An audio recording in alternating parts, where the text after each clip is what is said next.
ഇവിടെ ഞാൻ BJPയോ തന്ത്രിയോ ഈ കാര്യത്തിൽ ന്യായീകരിച്ചിട്ടില്ല. പക്ഷേ ഒരു കാര്യം, ഈ തിടുക്കം എന്തുകൊണ്ട് കടകംപള്ളിയുടെ കാര്യത്തിൽ കണ്ടില്ല, എന്തുകൊണ്ട് പ്രശാന്തിൻ്റെ കാര്യത്തിൽ കണ്ടില്ല? ബഹുമാനപ്പെട്ട കേരള ഹൈക്കോടതി, ഞാൻ വേണമെങ്കിൽ വായിച്ചു തരാം നിങ്ങൾ കൊടുത്ത വാർത്ത. നിങ്ങൾ തന്നെ കൊടുത്ത വാർത്ത ഞാൻ വായിച്ചു തരാം, ഒറ്റ സെക്കൻഡ്. ബഹുമാനപ്പെട്ട കേരള ഹൈക്കോടതി പ്രശാന്തിൻ്റെ കാര്യത്തിൽ പറഞ്ഞ കാര്യം നിങ്ങൾ പലരും മറച്ചു വയ്ക്കുകയാണ്. ഒറ്റ സെക്കൻഡ് ഞാൻ വായിച്ചു തരാം. അതിലെന്തെങ്കിലും ഒരു തെറ്റുണ്ടെങ്കിൽ നിങ്ങൾ എന്നോട് പറയണം. അതായത് ഈ പറയുന്ന പ്രശാന്തിനെ എന്തുകൊണ്ട് അറസ്റ്റ് ചെയ്യുന്നില്ല എന്നുള്ള കാര്യം വളരെ വ്യക്തതയോടുകൂടി ബഹുമാനപ്പെട്ട കേരള ഹൈക്കോടതി ചോദിച്ചിട്ടുണ്ട്. ഒരു ക്രൈം റിപ്പീറ്റ് ചെയ്യാൻ കൂട്ടുനിന്നു എന്നുള്ള ഗുരുതരമായിട്ടുള്ള കുറ്റം അദ്ദേഹത്തിന്റെ പേരിൽ നിൽക്കുമ്പോഴും അദ്ദേഹം പുറത്തിരിക്കുകയാണ്.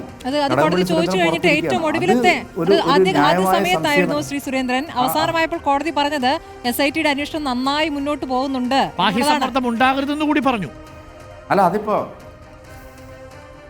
അല്ല ബാഹ്യസമ്മർദ്ദം ഉണ്ടോ? എന്തുകൊണ്ട് ഉന്നതന്മാരിലേക്ക് നിങ്ങൾ പോകുന്നില്ല എന്നുള്ള ചോദ്യം ചോദിച്ചോ ഇല്ലയോ? എന്തുകൊണ്ട് ഈ കേസിൽ ഉന്നതന്മാരിലേക്ക് നിങ്ങൾ പോകുന്നില്ല എന്ന് ബഹുമാനപ്പെട്ട കേരള ഹൈക്കോടതി ചോദിച്ചോ ഇല്ലയോ?